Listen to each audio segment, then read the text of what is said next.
कार्रवाई हुई है। पुलिस ने 14 आरोपियों को गिरफ्तार कर लिया है और गिरफ्तार आरोपियों में 3 नामजद भी शामिल हैं। पेट्रोल बम और लूटी गई मैगजीन बरामद हुई है और फरार उपद्रवियों की तलाश में पुलिस जुटी हुई है। हल्द्वानी हिंसा मामले में पुलिस का दंगाइयों के खिलाफ एक्शन जारी है। हिंसा मामले में पुलिस ने 14 आरोपी गिरफ्तार कर लिए हैं और अब तक इस घटना में शामिल 58 दंगाइयों की गिरफ्तारी हो चुकी है। एसएसपी ने प्रेस कॉन्फ्रेंस करके बताया कि बनभूलपुरा हिंसा के 14 दंगाइयों को पुलिस ने गिरफ्तार किया है। गिरफ्तार किए गए आरोपियों में से 3 नामजद भी हैं, जिनके पोस्टर भी जारी हुए थे। वहीं एसएसपी ने बताया कि गिरफ्तार किए गए उपद्रवियों से पेट्रोल बम और पीएसी की लूटी गई मैगजीन भी इनके पास से बरामद हुई है। नामजद अभियुक्त थे जिनके कोर्ट से हमने वारंट लिए थे। इनमें से 3 अभियुक्तों को आज हमने गिरफ्तार किया गया है और इसके अलावा बाकी 11 हमने और अभियुक्त जो तीनों मामलों में मिला के गिरफ्तार किए हैं। तो आज टोटल जो है 14 लोगों की गिरफ्तारी हुई है और अब तक इस मामले में 58 लोगों की गिरफ्तारी हो चुकी है। आज हमने गिरफ्तारियां की है। इसमें एक अभियुक्त जो है उसके कब्जे से हमने जो पीएससी की हमारी सरकारी मैगजीन गायब हुई थी पिस्टल की, वो हमने बरामद की है।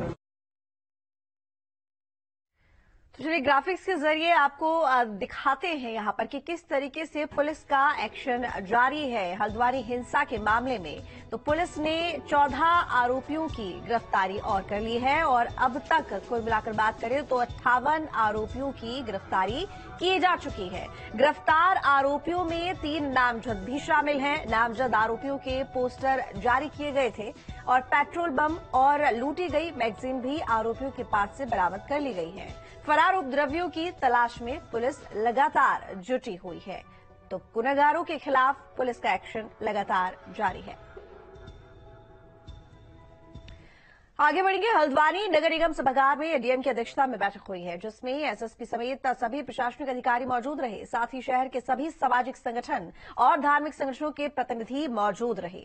बैठक में पिछले दिनों हुई बनभूलपुरा हिंसा के बाद शहर के हालात सामान्य करने और शांति व्यवस्था बनाए रखने पर चर्चा हुई। साथ ही भविष्य में इस तरह की घटना की दोबारा ना हो, इसके लिए जिला प्रशासन को अपने अपने स्तर से सुझाव भी दिए गए हैं। डीएम ने कहा है कि प्राथमिकता हल्द्वानी शहर के लोगों को बेहतर माहौल देना ही है, लिहाजा लोगों से भी अपील की जा रही है कि वो भाईचारा बनाए रखें।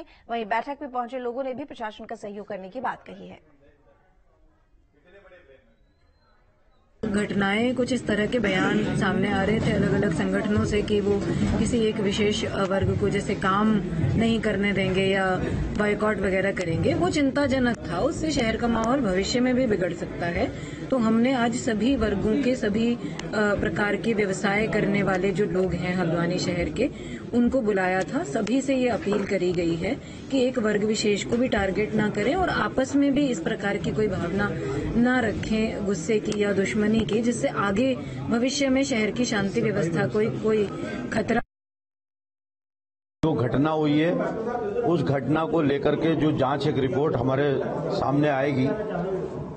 जो लोग जख्मी हुए हैं, जिन लोगों का नुकसान हुआ है, पहली हमारी वरीयता रहेगी रिपोर्ट आते ही उनको मुआवजा मिले, उनका नुकसान पूरा हो, क्योंकि उन्होंने जो उनका नुकसान हुआ है वो सुरक्षा को लेकर के हुआ। उन्होंने हमारी सुरक्षा में के लिए काम किया, जन सेवा का काम किया। यानी यह है कि पूरे राज्य में और पूरे सूबे में, पूरे मुल्क में उसकी जो छवि गंदी हुई है हम लोगों की, वो यकीनन बहुत ज्यादा दुख की बात है। ऐसा नहीं होना चाहिए था। खास तौर से देखिए, आप यानी पत्रकार बंधु एक मजबूत पिलर और कॉलम है हमारे लिए, और जो सफाई कर्मचारी मजबूत कॉलम है।